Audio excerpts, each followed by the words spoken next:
today, no matter what you're invested in. Palantir being a part of that, really not doing so well, but that was par for the course on a day like today that pretty much just went straight down. Palantir has broken through the resistance it held prior. Not that you're going to want me giving you technical analysis, but basically we had a bit of consolidation down here in the $18, $19 range, and once we broke through, and we actually broke through 17 for the first time since it actually made it past 17 on that first run up. This is actually a terrible way of looking at it, but I'm not going to spend much time here. But basically, we are back to November 2020 prices, and Palantir is below $17 a share. I'm going to have more thoughts on the stock, the valuation, and pretty much the rest of the company.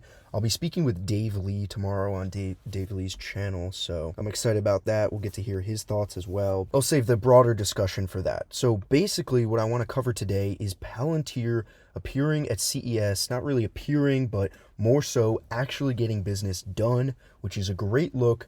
A really interesting partnership, one of the most interesting and exciting partnerships, I'll say, that I have seen thus far from Palantir. First, though, I do want to mention that I saw this tweet, was tagged in this tweet. Business is booming. All right, so we have legal counsel at Palantir saying Palantir's commercial business in Europe is booming, and we have opened 2 region-focused legal counsel roles to support our rapid growth.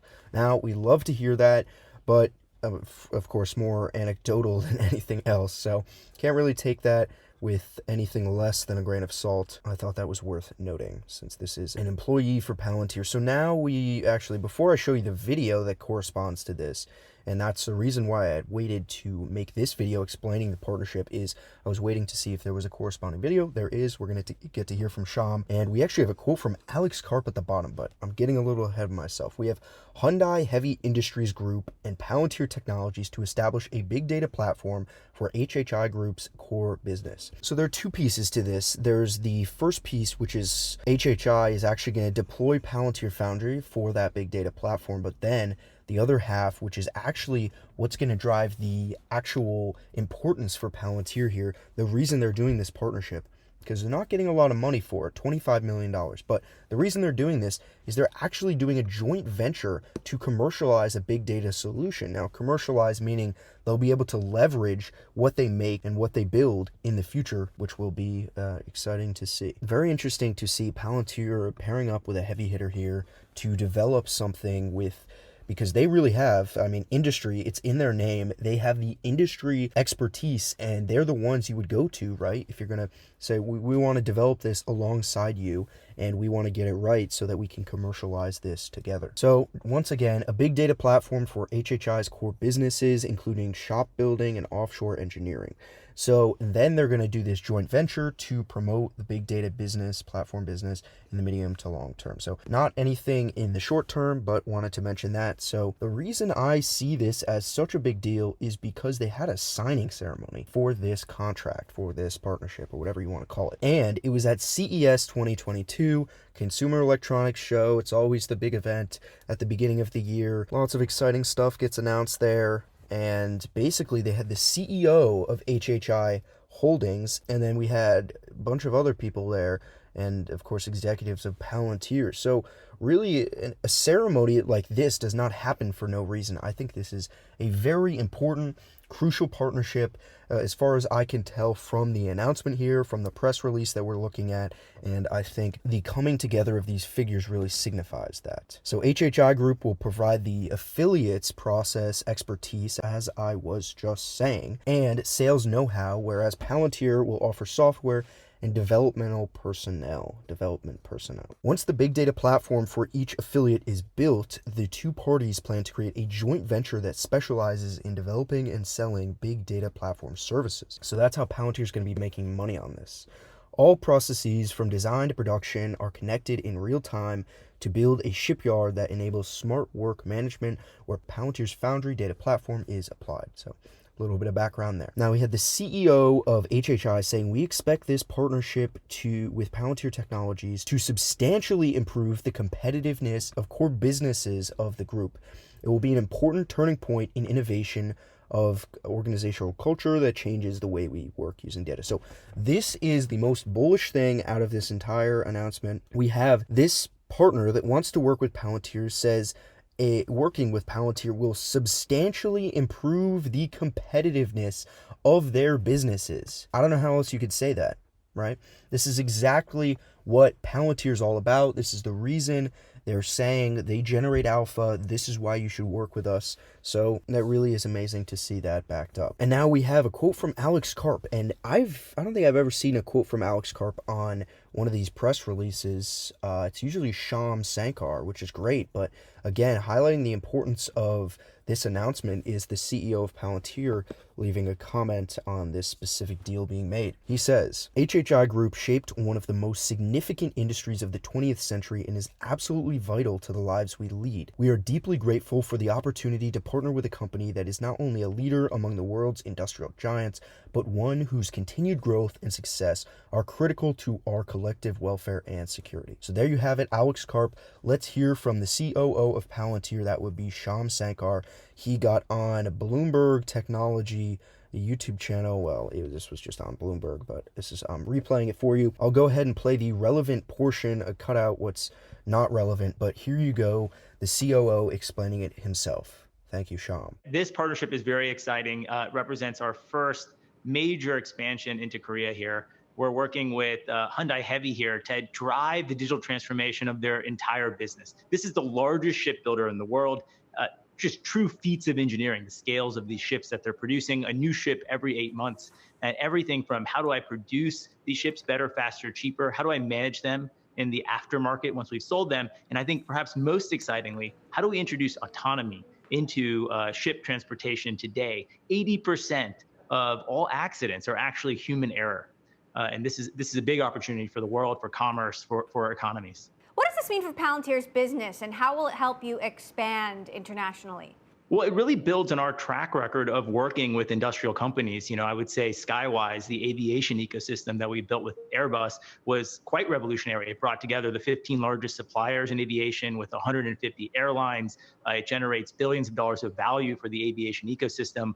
We brought that to automotive, and we're super excited to bring that to the shipping industry, both on the manufacturing of ships, but also the transportation, the execution, the operation of these vessels as well, and all the participants in that ecosystem. Well, and speaking of manufacturing, how are supply chain pains impacting Palantir and impacting your clients, given the number of industries that you touch, including now building ships? As you know, Emily, we work across 40 different industries, and we've had a big role in helping companies with supply chains from the very beginning of the pandemic, like helping 3M produce PPE, helping keep hospitals open and running. One of the interesting realities now with Omicron is that you're seeing that it's not just about part availability, it's about people availability.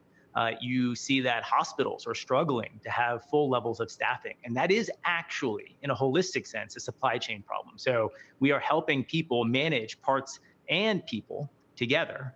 And I think a big part of that is companies are realizing that these kind of cute sayings of just in time or just in case, these are just cute sayings. The reality is that managing your supply chain is a software problem. And we are bringing that software to the front lines to help them do that. Part of being at CES for us here is to meet with the semiconductor manufacturers and start seeing how we can help them drive quality and results immediately. You're at CES actually this year. Unlike many companies and executives that decided to present virtually, I know that EVs are a big theme there. You've also got a partnership with Wejo, which is a connected car platform. Where are you expecting to see the most innovations on the EV front? What are you looking ahead to? I really think about it as mobility, broadly speaking, everything from autonomous vehicles, electric vehicles, the connected vehicle data. You're seeing a big convergence there. And one of the huge themes it has for us has been leveraging the edge AI capabilities that we've been developing over the last few years. All of these connected devices are generating so much data. People are realizing that that's actually a problem. It's too much data to bring back from the vehicles themselves to the cloud. So how do you push the analytics to the edge? How do you start using those analytics in simulation? We think about the metaverse from a consumer's perspective most of the time, but really one of the more exciting applications are these digital twins, or as Wejo calls it, the meta twin that allows cities to look at and simulate what would happen if they changed how their traffic lights work based on this connected vehicle data that's streaming off, or allows EV manufacturers or AV autonomous vehicle companies to actually do more simulation to understand how they can get more safety under more environments and bring those to market more quickly. And we think there's going to be huge opportunity in that space. They launched their Neural Edge product at CES, and Foundry is a big part of that. Now, we're speaking about a year now since Palantir went public. Just looking at the stock, dropped by about 21% over the year, underperformed the S&P.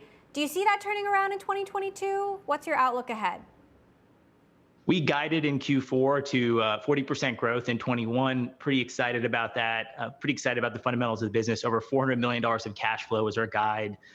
So I think that the business is performing really well. What we focus on is working our tail off to create value every single day. We're doing this for the long term. You think about a great company like Apple, they've been around 45 years. It took them 30 years to create the first $100 billion of value, 12 additional years to create the next trillion, and 3 years on top of that to create the subsequent 2 trillion. And so we plan to do this for a long time. We have a monastic focus on creating software that the world needs before the world knows it needs it. We plan to keep doing that, and we think that will be reflected in the long term. So there we have it. I thought that was definitely a good explanation. Always want to play those when I can. And that pretty much wraps it up for this video. We had the stock, once again, taking an absolute hit. Of course, no Palantir shareholder is feeling great about it right now. And really, what Sham said at the end here about this being a sort of the long game, right? It's, of course, what we're expecting for him to say as a sort of executive that needs to answer this question that the anchor asks, but the way he answers it is kind of troubling, antiquating Palantir's current position, of course not directly, but slightly, to the way in which Apple's history and trajectory actually played out, saying that it took Apple 30 years to reach a $100 billion market cap.